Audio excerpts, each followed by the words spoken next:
तत्सवितुर्वरेण्यं ब्रह्मभूर्भुवः स्वरों स्वाहा। ॐ यां मेधां देवगणा पितरश्चोपासते तयामामद्य मेधयाग्ने मेधाविनं कुरु स्वाहा। ॐ विश्वानि देव सवितर्दुरितानि पराशुवा यद्भद्रं तन्नयाशुवा स्वाहा। ॐ अग्नेनय सुपचाराय तस्मान् विश्वानि देव वयुनानि विद्वा यूयोधिस्मज्जुहुराणमेनो भूयिष्ठान्ते नमौतिं विधेम स्वाहा। वेद सब सत्य विद्याओं का पुस्तक है। वेद का पढ़ना पढ़ाना और सुनना सुनाना सब आर्यों का परम धर्म है।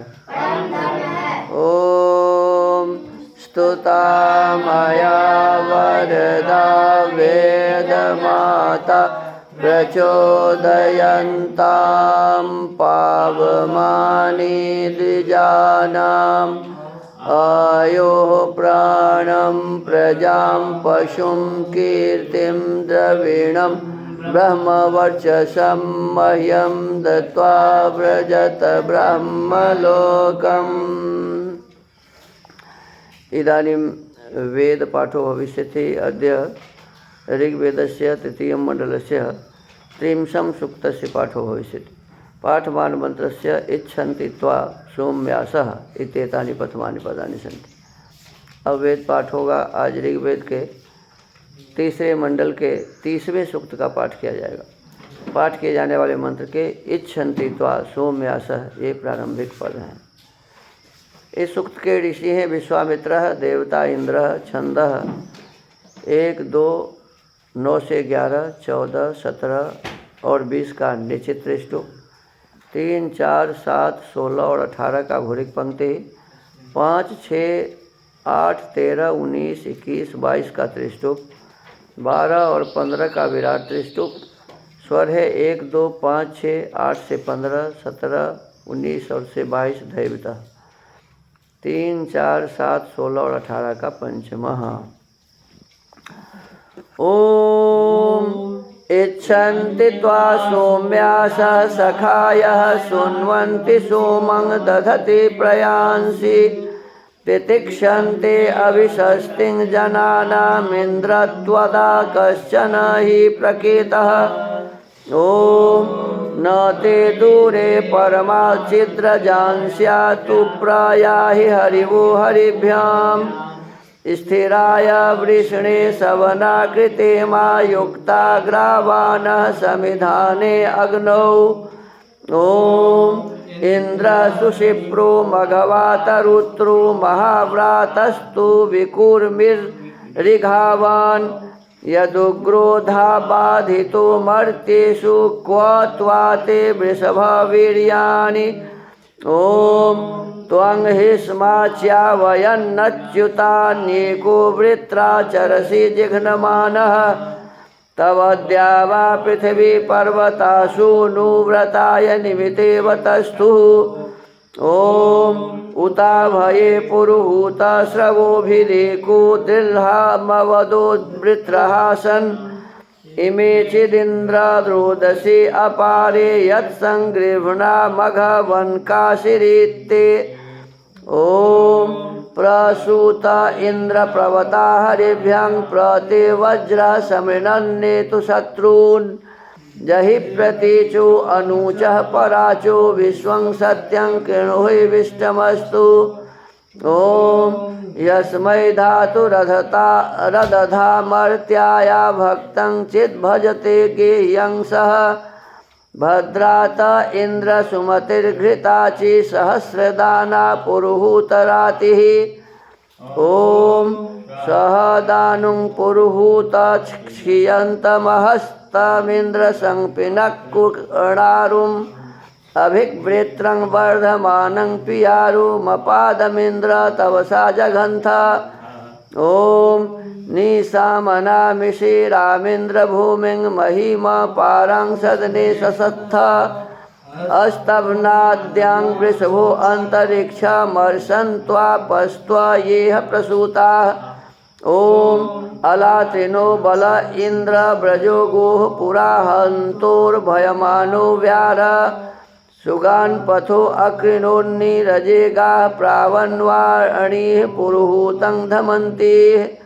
ॐ एको द्वे वसुमते समीची इन्द्र आपप्रो पृथिवीमुतद्याम् उतान्तरिक्षादभिनः समीका ईशो रथे सयुजः शूरवाजान्। ॐ दिशः सूर्यो न मिनाति प्रदिष्टा दिवे दिवे हर्यश्व प्रसूताः। संयदानध्व न आदिदस्वैर्विमोचनं कृणुते तत्त्वस्य। ॐ दिदृक्षन्त उषसो यामन्नक्तोर्विवस्वत्यामहे चित्रमणिकम्। विश्वे जानन्ति महिना यदागादिन्द्रस्य कर्म सुकृता पुरूणि। ॐ महि ज्योतिर्निहितं वक्षणास्वामापक्वं चरति बिभ्रति गौः। विश्वं स्वाद्मसंभृतमुश्रियायां यत्सीमिन्द्रो अदधात् भोजनाय। ॐ इन्द्रदेह्यायामकोशा अभूवन्यज्याय शिक्षा गृणते सखिभ्यः। दुर्मायवो दुरेवामर्त्यासु निसङ्गिनो रिपवो हन्त्वासः। ॐ सङ्घोषः सिन्वेवमैरमित्रैर्जहिन्येष्व शनिं तपिष्ठां। वृश्चिमधस्ताद्विरुजासहस्व जहि रक्षो मघवन्नन्धयस्व। ॐ उद्वह उद्वृहरक्षसः मूलमिन्द्र वृश्चामध्यं प्रत्यग्रं श्रेणीः। अकीवतः सललोकं यचकर्थ ब्रह्मद्विषे तपुसिंहेतिमस्य। ॐ स्वस्तये वाजिभिश्च प्रणीत संयन्महि ऋष आसत्सि पूर्वीः। रायोवन्तारो बृहतः श्यामास्मे अस्तु भग इन्द्र प्रजावान्। ॐ आनो भर भगमिन्द्रद्युमन्तं नीते देशनस्य धीमहि परीकी। ऊर्व इव पप्रथे कामो अस्मे तमा प्रणवसुपते वसूनाम्। ॐ इमं कामं मन्दया गोभिरश्वैश्चन्द्रवतारादशा प्रप्रथश्च। स्वर्यभो मातेभिस्तुभ्यं विप्रा इन्द्राय वाहः कुशिकासो अक्रन्। ॐ आनो गोत्रादर्द्रिः गोपते गाः समस्मभ्यं शनयो यन्तु वाजाः। दिवक्षा असि वृषभः सत्यसुष्मो मोष्मभ्यं सुमघवन् बोधिगोदाः। ॐ शुनं हुवेमां मघवानमिन्द्रमस्मिन् भरे नितमं वाजसातौ। शृण्वन्तमुग्रमूतये समत्सु घ्नन्तं वृत्राणि संजितं धनानाम्।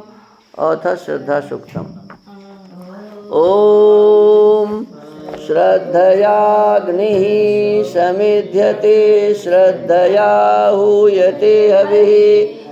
श्रद्धां भगस्य मूर्धनि वचसा वेदयामसि। ॐ प्रियं श्रद्धे ददतः प्रियं श्रद्धे दिदासतः। प्रियं भोजेषु यज्वस्विदं मौदितं कृधि। ॐ यथा देवा असुरेषु श्रद्धामुग्रेषु चक्रिरे। एवं भोजेषु यज्वस्वस्माकमुदितं कृधि। ॐ श्रद्धां देवा यजमाना वायुगोपा उपासते। श्रद्धां हृदया याकूत्या श्रद्धया विन्दते वसु। ॐ श्रद्धां प्रातर्हवामहे श्रद्धां मध्यं दिनं परि। श्रद्धां सूर्यस्य निमृचि श्रद्धे श्रद्धापयेहनः। इति श्रद्धासूक्तम् इति वेदपाठः। अथ वेद स्वाध्यायः। इदानीं वेद स्वाध्यायो भविष्यति। अद्य यजुर्वेदस्य अष्टमोऽध्यायस्य सप्तम मन्त्रस्य स्वाध्यायो भविष्यति। स्वाध्यायमान मन्त्रस्य उपयामगृहीतोषि इत्येतानि प्रथमानि पदानि सन्ति। अब वेद स्वाध्याय होगा। आज यजुर्वेद के 8वें अध्याय के 7वें मंत्र का स्वाध्याय किया जाएगा। स्वाध्याय किए जाने वाले मंत्र के उपयामगृहीतोषि ये प्रारंभिक पद है। ओम उपयामगृहीतोषि सावित्रोषि चनोधाश्चनोधा असि चनो मयि धेहि जिन्वा यज्ञं जिन्वा यजपतिं भगाय देवाय त्वा सवित्रे। इस मंत्र के ऋषि हैं उपयामगृहीतोषित्यस्य भरद्वाज ऋषि, सविता गृहपतिर्देवता, विराट ब्राह्म्यनुष्टुप छंदः गांधारः स्वरः, पुनश्च गृहस्थधर्म उपदिश्यते। फिर भी गृहाश्रम का धर्म अगले मंत्र में कहा है।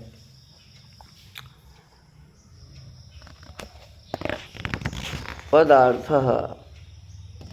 हे पुरुष, तुझसे जैसे मैं नियम और उपनियमों से ग्रहण करी गई हूँ, वैसे मैंने आपको उपयामगृहीतः विवाह नियम से ग्रहण किया असी है। और जैसे आप चनोधा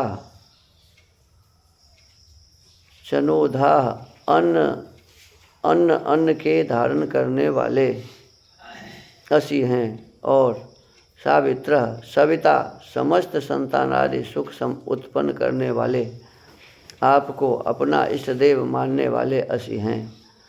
वैसे मैं भी हूँ। जैसे आप मई मेरे निमित्त चना अन्न को धेहि धरिए, वैसे मैं भी आपके निमित्त धारण करूं। जैसे आप यज्ञम दृढ़ पुरुषों के सेवन योग्य धर्म व्यवहार को जिन्वा प्राप्त हों, वैसे मैं भी प्राप्त हूँ। और जैसे सवित्रे संतानों की उत्पत्ति के हेतु भगाय धनादि सेवनीय देवाय दिव्य ऐश्वर्य के लिए यज्ञपतिम गृहाश्रम को पालने हारे आपको मैं प्रसन्न रखूं, वैसे आप भी तृप्त कीजिए। भावार्थ। इस मंत्र में वाचक् लुप्तोपमा अलंकार है। विवाहित स्त्री पुरुषों को योग्य है कि लाभ के अनुकूल व्यवहार से परस्पर ऐश्वर्य पावें और प्रीति के साथ संतानोत्पत्ति का आचरण करें। देखो, गृहस्थ जो है ना, गृहस्थ पति और पत्नी के मेल से होता है।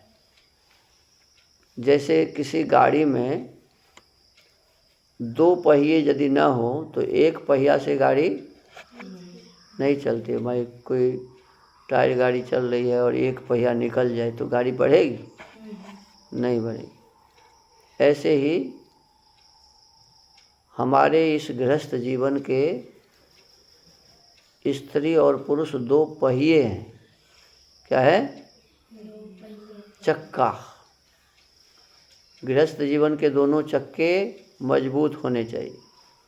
यदि एक खराब हो और एक अच्छा हो तो रास्ते में कहीं भी धोखा दे सकता है। तो स्त्री भी और पुरुष भी, दोनों गृहस्थ के जो पहिए हैं, चक्के हैं, वो बिल्कुल दुरुस्त होने चाहिए। किस मायने में? शरीर से भी, बुद्धि से भी, ज्ञान विज्ञान से भी, सब प्रकार से क्या होना चाहिए? पक्का होना चाहिए, दुरुस्त होना चाहिए। और जब इस प्रकार से मनुष्य के जीवन के ये 2 जो मुख्य मूल हैं, स्त्री और पुरुष, पति और पत्नी, तो कहते हैं ये दोनों विवाहित स्त्री पुरुष इन दोनों के लिए योग्य है कि उचित लाभ के लिए अनुकूल व्यवहार परस्पर करें, परस्पर एक दूसरे के साथ। स्त्री पुरुष का और पुरुष स्त्री का पूरा ख्याल रखे। ऐसा नहीं, अभी तो वर्तमान में होता है खाली पुरुष का ख्याल रखा जाता है। स्त्री खाई कि नहीं खाई, भूखे रह गई, क्या हुआ, कोई पता नहीं।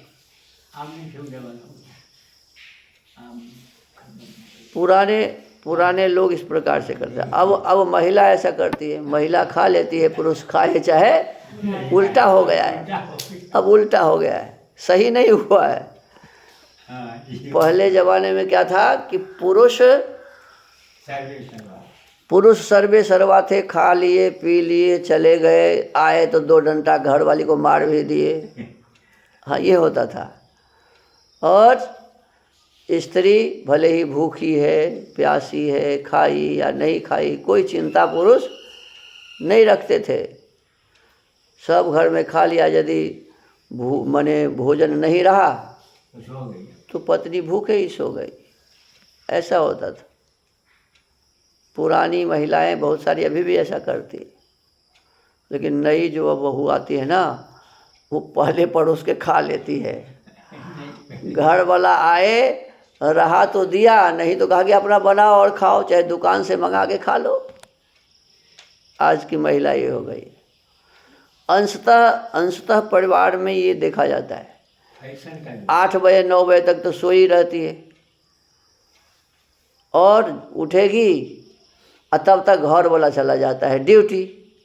ये 8 बजे तक सोई रहेगी, 9 बजे तक घर वाला चला गया ड्यूटी। अब ये क्या करेगी, किसी को कहेगी कि दुकान से सिंघाड़ा लाओ वो मंगा के खा लेगी, भोजन भी नहीं बनाएगी। या घर वाला रहेगा ही, शाम में आया उधर से तो क्या कुछ खाने पीने के लिए, तो क्या रहेगा खाने पीने के लिए, तो दुकान में ऑर्डर दीजिए। हैं, अब दुकान वाला भी आज पैसा कमाने वाला सब काम करके रखा है। आप खाली फ़ोन कर दो कि इतना पनीर, इतना पूरी, इतना रसगुल्ला, ये सिंघाड़ा, जो कुछ भी आप कहोगे ना, बस आधा घंटा के अंदर आपके घर में बिल्कुल गरम गरम पहुंच जाएगा। अब ये नई बहू को ये सब बात मालूम है कि जब आधे घंटा में भोजन बन के आ जाता है तो काहे हाथ झरकाया जाए भर दिन भर रात। बस घर वालों को कहता है दुकान में ऑर्डर दो और दुकान से मंगाओ और खा के हम लोग अपना सोएं, बस बात ख़त्म, बनाने की क्या आवश्यकता है। तो नई जमाने की पत्नी इस प्रकार की अंशतः लगभग पत्नी ऐसे ही हो गई है, दुकान से मंगा के खाएगी, घर में नहीं बनाएगी। हाँ, तो इस प्रकार से अव्यवस्थाएं हैं। तो इसमें कहा कि स्त्री और पुरुष दोनों एक दूसरे के शरीर का भी ध्यान रखें कि पति देव स्वस्थ कैसे रहेंगे, और पति देव भी ये सोचे कि पत्नी देवी स्वस्थ कैसे रहेंगी। पति देव को भी विद्वान बनना चाहिए, पत्नी देवी को भी विदुषी बननी चाहिए। उनकी बुद्धि भी सही हो और उनकी बुद्धि सही हो, दोनों की बुद्धि यदि सही रहेगी तभी गृहस्थ रूपी गाड़ी आगे बढ़ेगी। और नहीं तो एक कमाते कमाते परेशान रहेगा और दूसरी दुकान से मंगा के खाते खाते परेशान रहेगी, है ना जी। और इस प्रकार से गृहस्थ रूपी जो सुंदर गाड़ी है ये रास्ते में ही पंक्चर हो जाती और व्यवस्था हो जाती। पत्नी परेशान होकर के अव्यवस्था कर लेती है, पति परेशान होकर के अव्यवस्था कर लेते हैं, गृहस्थ रूपी गाड़ी चल नहीं पाती है। कई महिला और कई पुरुष तो कई शादी विवाह करते रहते हैं, एक को मार दिया, दूसरे को मार दिया, तीसरे को मार दिया, पता नहीं कितने को मारता है। घरवाली भी ऐसा करती है, घरवाला को मारती है, दूसरा कर लेती है। घरवाला भी ऐसा करता है, घरवाली को मार के दूसरा कर लेता है। इससे परिवार गृहस्थ सुंदर नहीं बनेगा, किसी प्रकार का सुख परिवार में होगा नहीं, जीवन अच्छा नहीं बनेगा। संतान तो अच्छा बन ही नहीं सकता। जब माँ ही बाप गर्भ है तो संतान कैसे अच्छे बनेंगे। तो संतान को सुसंतान बनाने के लिए माता को भी समझदार होना चाहिए और पिता को भी समझदार होना चाहिए, और तभी ये गृहस्थ रूपी गाड़ी सही दिशा में चलती रहेगी। सब प्रकार के ऐश्वर्य को प्राप्त कर सकेंगे, सब प्रकार से कुशलता रहेगी परिवार में। एक दूसरों के प्रेम से, ऐश्वर्य से, एक दूसरे के सहयोग से, सुंदर श्रेष्ठ व्यवहार से अनेक प्रकार के ऐश्वर्य को हम पा सकते हैं और फिर उत्तम संतान प्राप्त कर अनेक प्रकार के श्रेष्ठ आचरण को उसे सिखाकर, स्वयं श्रेष्ठ आचरण को सीखकर हम अपने घर को ही स्वर्ग बना सकते हैं। स्वर्ग ऊपर में और नीचे में कहीं थोड़े। अरे सुख का ही नाम स्वर्ग है। जहाँ सुख है वहाँ स्वर्ग है, और जहाँ दुख है वहीं नरक है। तो अंशतः परिवार आज नरक बना हुआ है। किसी का घर पत्नी के चलते नरक बना हुआ है, किसी का घर पति के चलते नरक बना हुआ है, किसी का घर दोनों के चलते नरक बना हुआ है। तो हमको आपको इस पर बहुत विचार करना चाहिए। आज के मंत्र में विशेष रूप से यही बताया गया कि स्त्री पुरुष का ध्यान रखे, पुरुष स्त्री का ध्यान रखे, एक दूसरों को सहयोग करे और एक दूसरों का ध्यान रखते हुए प्रीतिपूर्वक उत्तम संतान प्राप्त करके, संतान का निर्माण करके अपने परिवार को स्वर्ग बनाए। तो आज के इस वेद स्वाध्याय के क्रम को यहीं विराम देते हैं। ओम। महर्षि दयानंद सरस्वती जी ने सत्यार्थ प्रकाश की रचना की है और इस सत्यार्थ प्रकाश के 7वें समोल्लास का हम सभी स्वाध्याय कर रहे हैं। विषय स्तुति प्रार्थना और उपासना की चल रही है। स्तुति प्रार्थना उपासना में आज एक मंत्र इसमें बताया हुआ है। यजुर्वेद के अध्याय 16 मंत्र 15 बड़ा प्रसिद्ध मंत्र है। कहते हैं ओम मानो महांतमुत मानो अर्भकं मान उक्षन्तमुत मान उक्षितं मानो वधीः पितरं मोत मातरं मानः प्रियास्तन्वो रुद्ररीरिषः। देखो, इसमें कहा गया परमात्मा रुद्र है। परमात्मा क्या है जी? रुद्र किसे कहते हैं? दुष्टों को दुष्टता का दंड देकर जो दुष्टों को रुलाता है वही क्या है? रुद्र है। दुष्टों को दुष्टता का दंड देकर दुष्टों को जो रुलाता है वह क्या है? रुद्र है। वो परमात्मा रुद्र हैं। और गुरु जी को से चोरी कर लोगे ना, वो परमात्मा जो रुद्र है उससे चोरी नहीं कर सकते। और अभी जितना आनंद आता है सोने में ना, वो परमात्मा आगे चल के उतना ही रुलाएंगे आपको। रोते रोते परेशान हो जाओगे। ओहो हो। गुरु जी कहते थे पढ़ने के लिए और हम कोना में घुस के सो जाते थे। कई ब्रह्मचारी फ़ोन करते रहते हैं मुझे, गुरु जी दुर्भाग्य हो गया, मैं नहीं पढ़ पाया। अभी एक फ़ोन आया था सिलीगुड़ी से। एक बालक है वेदनिष्ठ, हम लोग नाम रखे थे उसका वेदनिष्ठ। गुरु जी मैं तो नहीं पढ़ पाया, कि मेरा एक बेटा को कम से कम आप पढ़ा दीजिए। आप हो सकता है वो लेकर के आए अपने पुत्र को। एक धर्मनिष्ठ है, बहुत अच्छा लड़का है, बहुत अच्छा। पढ़ाई बेचारा नहीं कर पाया। मैं तो उसको यहाँ से भेज दिया था। यहाँ पढ़ाने के बाद 4-5 साल 6 साल रहने के बाद रोहतक, लेकिन पता नहीं वहाँ क्या हुआ, वो घर चला गया। घर चला गया तो घरे में रह गए, नहीं पढ़ पाया। हालांकि वो मेहनत परिश्रम करके अच्छा अपना बना लिया है, लेकिन पढ़ाई तो नहीं कर पाया, विद्या नहीं पढ़ पाया। तो ऐसे ही अब जो परेशानी हो रही है कि मैं पढ़ नहीं पाया, वो वो रुद्र जो है ना परमेश्वर, वो अब उन्हें बार बार रुला रहे हैं, वो याद करवा रहे हैं कि तुमने उस समय अच्छा नहीं किया, अभी आप लोगों का समय है तो समझ नहीं रहे, और जब समय बीत जाएगा तब रोना पड़ेगा, कोई काम नहीं देगा। तो ये कहते हैं कि वह परमात्मा रुद्र है। तो कहते हैं हे रुद्र अर्थात दुष्टों को पाप के दुख स्वरूप फल को देके रुलाने वाले परमेश्वर, आप हमारे छोटे बड़े जन, गर्भ, माता पिता और प्रिय बंधु वर्ग तथा शरीरों का हरण करने के लिए प्रेरित मत कीजिए। देखो हमारा आपका क्या कर्तव्य है, इसमें बताया गया है। इसमें बताया गया है कि चाहे कोई छोटा हो, हमें उसे परेशान नहीं करना चाहिए, उसका हनन नहीं करना चाहिए, उसको दुख नहीं देना चाहिए, उसको नहीं मारना चाहिए। आप लोग छोटे वाले को जान खोज खोज के मारते रहते हैं। हम बड़े हैं तो 2 झापड़ लगा देंगे। कल देखो ना, ये लगा दिया ना, क्या नाम है वो, किसको लगाया था? आदर्श को। ऐसे अपने से छोटे को नहीं मारना चाहिए। क्या लिखा कि अपने से छोटे को, अपने से बड़े को, कई आदमी बच्चा गर्भ में आता है तभी उसको मार देती है।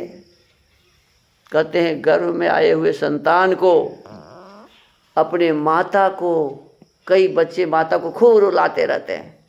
माँ कहती है इधर आओ, तो कहता है भक्त हम जाएंगे उधर, है ना जी। माँ को तो सबसे ज़्यादा परेशान करता है बालक। पिता को देखो, माता पिता, अपने कोई प्रिय बंधु हैं, मित्र हैं, ऐसे लोगों को हमें कभी भी दुख तकलीफ कष्ट परेशानी में डालना नहीं चाहिए, मारना नहीं चाहिए। किसी के शरीर का हनन नहीं करना चाहिए। कहते हैं हे प्रभु इस काम के लिए मुझे प्रेरित मत कीजिए, ऐसे मार्ग से हमको चलाइए जिससे हम आपके दंडनीय न हों। परमात्मा से प्रार्थना की जा रही, हे प्रभु 2 ही तो मार्ग है, एक अच्छा और एक, तो कभी ऐसा न हो कि मैं बुरे मार्ग का अनुसरण करूं और जीवन में दुख पाऊं। प्रभु ऐसी कृपा कीजिए, ऐसी सद्बुद्धि दीजिए कि सतत श्रेष्ठ मार्ग पर चलें और सुख ही सुख पाएं, आनंद ही आनंद पाएं, मोक्ष की यात्रा करें। इस संसार में दुख भोगने के लिए हम सदा ऐसे न रहें। तो आप सब प्रकार से हम पर कृपा कीजिए। तो यदि ऐसा नहीं होगा तो प्रभु का दंड मिलेगा। यदि हम अच्छे मार्ग पर नहीं चलेंगे तो क्या होगा जी? दंड मिलेगा। तो हमें दंड न मिले ऐसी सद्बुद्धि दीजिए, ऐसे मार्ग पर हमें चलाइए। तो भगवान हाथ पकड़ के चलाएंगे क्या? अरे चलने के लिए पैर दिए हुए हैं, काम करने के लिए हाथ दिए हुए हैं, सोचने के लिए दिमाग दिए हुए हैं, देखने के लिए आँख दिए हैं, सब सामान तो हमें दे ही दिया है। तो चलना मुझे ही पड़ेगा ना। अपने बुद्धि को सही रास्ते पर ले चलने के लिए इस मंत्र में विशेष रूप से प्रार्थना की गई है।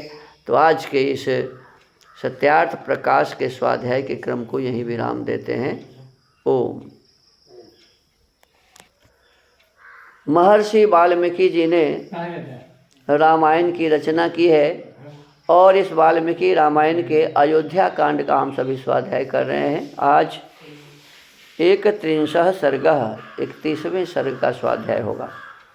पिछले दिनों भगवान राम सीता जी के विलाप को देखकर पिघल गए और उन्होंने कहा कि देखो मैं भी बिना आपका नहीं रह सकता और आपको ज़बरदस्ती में जंगल में ले जाता ये अच्छी बात नहीं थी। जब तक आपके अपने हृदय में ये भाव न बने कि मैं जंगल में जाऊं और दुख कष्ट सहूं, तब तक मैं आपको कैसे कहता कि आप चलो। अब आप तैयार हैं तो ठीक है, मैं ले चलने के लिए तैयार।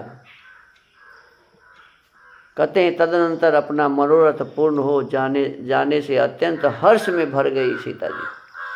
हर्ष में भरी हुई यशस्विनी एवं मनस्विनी सीता देवी स्वामी के आदेश पर विचार करके धर्मात्मा ब्राह्मणों को धन और रत्नों का दान करने के लिए उद्यत हो गई। भगवान राम ने कहा कि अपनी गहना भी यही दे दो, लोगों को गहना भी नहीं ले जाना है, जितने उत्तम वस्त्र हैं सब दे दो, जो भी अच्छी चीज़ें हम लोगों के प्रयोग की है रख के क्या करोगी, सब दे दो।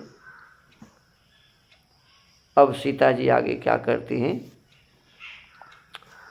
एवं श्रुत्वा स संवादं लक्ष्मणः पूर्वमागतः बाष्पर्याकुलमुखः शोकं सोढुमशक्नुवन्। जिस समय श्री राम और सीता में बातचीत हो रही थी तो लक्ष्मण तो साथे रहते थे, पता है आप लोगों की हैं?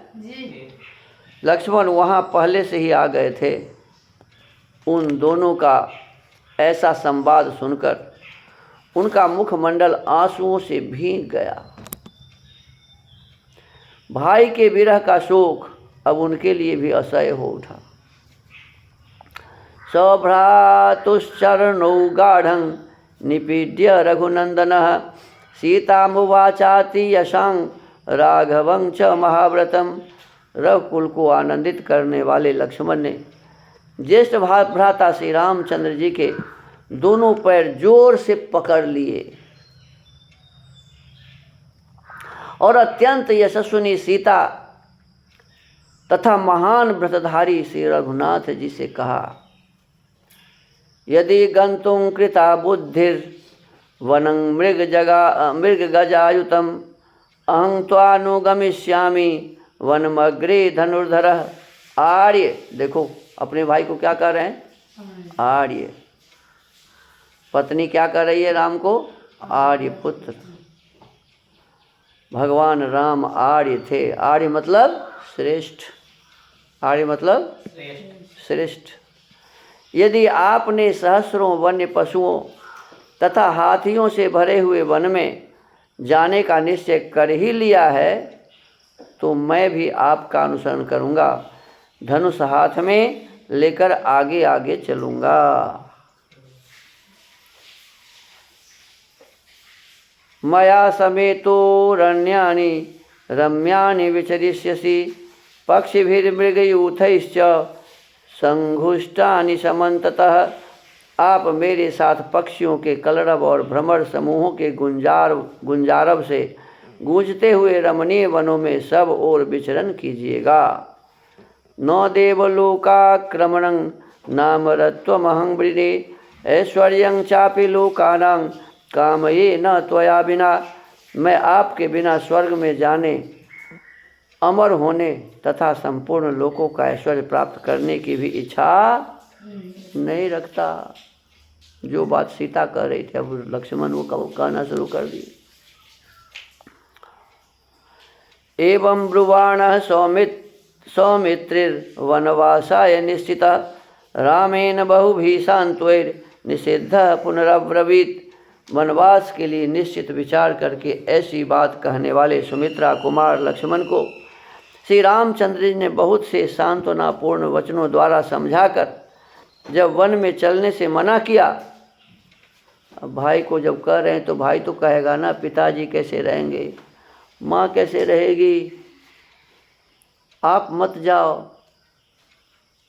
जब ऐसे मना करने लगे तो भगवान माने लक्ष्मण जी बोले, अनुज्ञातस्तु भवता पूर्वमेव यदस्म्यहं किमिदानीं पुनरपि क्रियते मे निवारणम। भैया आपने तो पहले से ही मुझे अपने साथ रहने की आज्ञा दे रखी है, फिर इस समय आप मुझे क्यों रोकते हैं?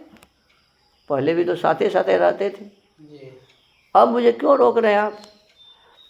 यदर्थं प्रतिषेधो में क्रियते गन्तुमिच्छतः एतदिच्छामि विज्ञातुं संशयो हि ममानघ।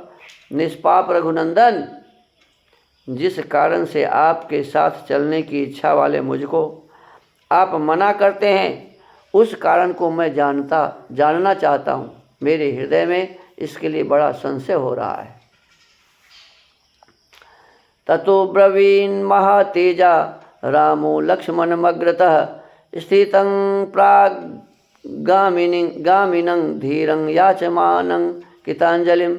ऐसा कहकर धीर वीर लक्ष्मण आगे जाने के लिए तैयार हो भगवान श्री राम के सामने खड़े हो गए और हाथ जोड़कर याचना करने लगे। तब महातेजस्वी श्री राम ने उनसे कहा, स्निग्धो धर्मरतो धीरः सततं सत्पथे स्थितः प्रियः प्राणसमो वश्यो विजयश्च सखा च मे। लक्ष्मण, तुम मेरे स्नेही, धर्मपरायण, धीर वीर तथा सदा सन्मार्ग में स्थित रहने वाले हो। मुझे प्राणों के समान प्रिय हो तथा मेरे वश में रहने वाले आज्ञा पालक और सखा हो।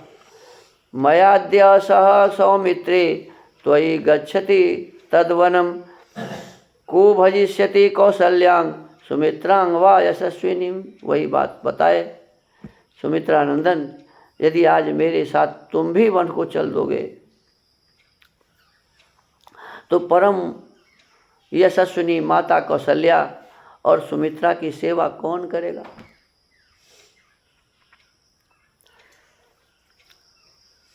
अभिवर्षते कामैर्यः पर्जन्यः पृथ्वीमिव स कामपाश पर्यस्तो महातेजा महीपति। जैसे मेघ पृथ्वी पर जल की वर्षा करता है, उसी प्रकार जो सबकी कामनाएं पूर्ण करते थे वे महातेजस्वी महाराज दशरथ अब कैकेयी के प्रेम पास में बंध गए हैं। साहि राज्यमिदं प्राप्य नृपस्या स्वपते सुता दुखितानां सपत्नीनां न करिष्यति शोभनम। कैकेयी राज अश्वपति की पुत्री कैकेयी महाराज के इस राज को पाकर मेरे वियोग के दुख में डूबी हुई अपनी सौतों के साथ अच्छा बर्ताव नहीं करेगी। माने तुम्हारे माँ और मेरे माँ के साथ माता कैकेयी अच्छा व्यवहार नहीं करेगी। न भरिष्यति कौसल्यां सुमित्रां च सुदुःखितां भरतो राज्यमासाद्य कैकेय्यां पर्यवस्थितः। भरत भी राज्य पाकर कैकेयी के अधीन रहने के कारण दुखिया कौशल्या और सुमित्रा का भरण पोषण नहीं करेंगे। तामार्यां स्वयमेवेह राजानुग्रहेण वा सौमित्री भर कौशल्या मुक्तमर्थममुंचर। अतः सुमित्रा कुमार, तुम यहीं रहकर अपने प्रयत्न से अथवा राजा की कृपा प्राप्त करके माता कौशल्या का पालन करो। मेरे बताए हुए इस प्रयोजन को ही सिद्ध करो।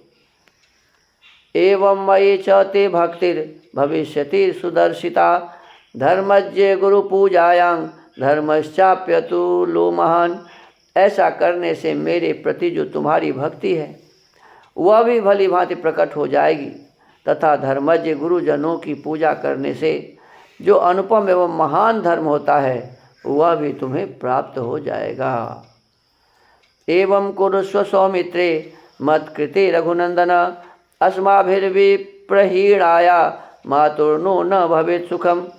रघुकुल को आनंदित करने वाले सुमित्रा कुमार, तुम मेरे लिए ऐसा ही करो, क्योंकि हम लोगों से बिछड़ी हुई हमारी माँ को कभी सुख नहीं होगा। वह सदा हमारी ही चिंता में डूबी रहेगी। एवं मुक्तस्तु रामेण लक्ष्मण श्लक्ष्णया गिरा प्रत्युवाच तदा रामं वाक्यज्यो वाक्य कोविदम। श्री राम के ऐसा कहने पर बातचीत के मर्म को समझने वाले लक्ष्मण ने उस समय बात का तात्पर्य समझने वाले श्री राम को मधुर वाणी में उत्तर दिया। तवैव तेजसा वीर भरतः पूजयिष्यति कौसल्यां च सुमित्रां च प्रयतो नास्ति संशयः। वीर, आपके ही तेज प्रभाव से भरत माता कौशल्या और सुमित्रा दोनों का पवित्र भाव से पूजन करेंगे, इसमें संशय नहीं है। यदि हमको लगता है कि भगवान राम से ज़्यादा भरत को लक्ष्मण जानते थे।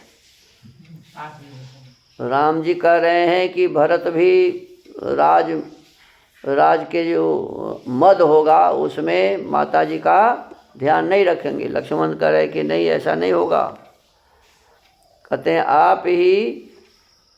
आपके ही तेज प्रभाव से भरत माता कौशल्या और सुमित्रा का दोनों का पवित्र भाव से पूजन करेंगे, इसमें संशय नहीं है।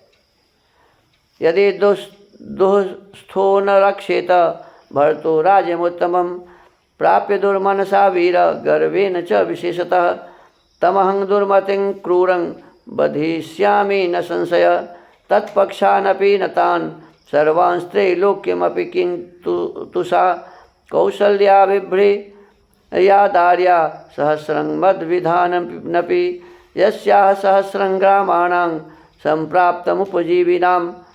वीरवर, इस उत्तम राज्य को पाकर यदि भरत बुरे रास्ते पर चलेंगे और दूषित हृदय एवं विशेषतः घमंड के कारण माताओं की रक्षा नहीं करेंगे तो मैं उन दुर्बुद्धि और क्रूर भरत का तथा उनके पक्ष का समर्थन करने वाले उन सब लोगों का वध कर डालूंगा। अब वे तो हमेशा 27 में ही बोलते हैं। इसमें संशय नहीं है। यदि सारी त्रिलोकी उनका पक्ष करने लगे तो उसे भी अपने प्राणों से हाथ धोना पड़ेगा, परंतु बड़ी माता कौशल्या तो स्वयं ही मेरे जैसे सहस्रों मनुष्यों का भी भरण कर सकती हैं, क्योंकि उन्हें अपने आश्रितों का पालन करने के लिए 1,000 गांव मिले हुए हैं। अब देखो, शायद दशरथ बांट दिए थे सब। अब देखो, कौशल्या को 1,000 गांव दिए हुए थे कि तुम अपना ऐसो आराम करो, अब तो मैं कैकई का हो गया, कोई दुख तकलीफ तुम्हें भी न हो। तो 1,000 गांव कौशल्या जी के पास है ही, तो उसमें भरत क्या उनको तकलीफ देंगे, कष्ट देंगे। तदात्म भरणे चैव मम मातुस्तथैव च पर्याप्ता मद्विधानां च भरणाय मनस्विनी। इसलिए वे मनस्विनी कौशल्या स्वयं ही अपना मेरी माता का तथा मेरे जैसे और भी बहुत से मनुष्यों का भरण पोषण करने में समर्थ हैं। कुरुस्व मामनुचरं वैधर्म्यं नेह विद्यते कृतार्थोऽहं भविष्यामि तव चार्थः प्रकल्प्यते। अतः आप मुझको अपना अनुगामी बना लीजिए, इसमें कोई धर्म की हानि नहीं होगी। मैं कृतार्थ हो जाऊंगा तथा आपका भी प्रयोजन मेरे द्वारा सिद्ध हुआ करेगा। धनुरादाय सगुणं खनित्रपिटकाधर अग्रतस्ते गमिष्यामि पंथानं तव दर्शयन। प्रत्यंचा सहित धनुष लेकर खंती और पिटारी लिए आपको रास्ता दिखाता हुआ मैं आपके आगे आगे चलूँगा। आहरिष्यामि ते नित्यं मूलानि च फलानि च वन्यानि न च तथा न्यानि स्वाहारहानि तपस्विनां। प्रतिदिन आपके लिए फल मूल लाऊंगा तथा तपस्वी जनों के लिए वन में मिलने वाली तथा अन्यान्य हवन सामग्री जुटाता रहूँगा। देखो, ये दोनों समय हवन करते थे ये लोग, देखते हो। अब लक्ष्मण कह रहा है कि जंगल में क्यों जाऊंगा, तो आपके लिए हवन सामग्री लाऊंगा, माने हवन भी ये लोग जंगल में भी करेंगे। भवांस्तु सह वैदेह्या गिरीशानुषु संरंस्यसे अहं सर्वं करिष्यामि जागृतः स्वपतस्यते। आप विदेह कुमारी के साथ पर्वत शिखरों पर भ्रमण करेंगे, वहाँ आप जागते हो या सोते, मैं हर समय आपके सभी आवश्यक कार्य पूर्ण करूँगा। रामस्त्वनेन वाक्येन सुप्रीतः प्रत्युवाच तं व्रजा पृच्छस्व सौमित्रे सर्वमेव सुहृज्जनम। लक्ष्मण की इस बात से श्री रामचंद्र जी को बड़ी प्रसन्नता हुई और उन्होंने उनसे कहा, सुमित्रानंदन, जाओ माता आदि सभी सुहृदों से मिलकर अपनी वन यात्रा के विषय में पूछ लो, उनकी आज्ञा एवं अनुमति ले लो। आज्ञा और अनुमति माता जी का जैसे मैंने लिया है वैसे तुम भी लेके आओ, तब चलना। ये च राज्यो ददौ दिव्ये महात्मा वरुणः स्वयं जनकस्य महायज्ञे धनुषी रौद्र दर्शने अभेद्ये कवचे दिव्ये तूणीचाक्ष्य सहायकौ आदित्य विमलाभौ द्वौ खड्गौ हेम परिष्कृतौ सत्कृत्य निहितं सर्व मे तदाचार्य सद्मनि सर्वमायुधमादाय क्षिप्रमाव्रज लक्ष्मण। लक्ष्मण, राजा जनक के महान यज्ञ में स्वयं महात्मा वरुण ने उन्हें जो देखने में भयंकर 2 दिव्य धनुष दिए थे, साथ ही जो 2 दिव्य अभेद्य कवच, अक्षय बाणों से भरे हुए 2 तरकस तथा सूर्य की भांति निर्मल दीप्ति से दमकते हुए जो 2 सुवर्ण भूषित खड्ग प्रदान किए थे, वे सभी दिव्यास्त्र मिथिला नरेश ने मुझे दहेज में दे दिए थे। उन सबको आचार्य देव के घर में सत्कार पूर्वक रखा गया है। तुम उन सारे आयुधों को लेकर शीघ्र लौट आओ। मने हथियार सब भी ले लो, रास्ते में कहीं तुम्हें काम पड़ेगा। स्वसुहृज्जनमाप मंत्र्य वनवासाय निश्चित इक्ष्वाकु गुरुमागम्य जग्राहायुधमुत्तमम्। आज्ञा पाकर लक्ष्मण जी गए और सुहृद जनों की अनुमति लेकर वनवास के लिए निश्चित रूप से तैयार हो इक्ष्वाकु कुल के गुरु वशिष्ठ जी के यहाँ गए। वहाँ से उन्होंने उन उत्तम आयुधों को ले लिया। तद दिव्यंग राजशार्दूलः सत्कृतं माल्यभूषितं रामाय दर्शयामास सौमित्रे सर्वमायुधम। क्षत्रिय शिरोमणि सुमित्रा कुमार लक्ष्मण ने सत्कार पूर्वक रखे हुए उन माल्य विभूषित समस्त दिव्य आयुधों को लाकर उन्हें श्री राम को दिखाया।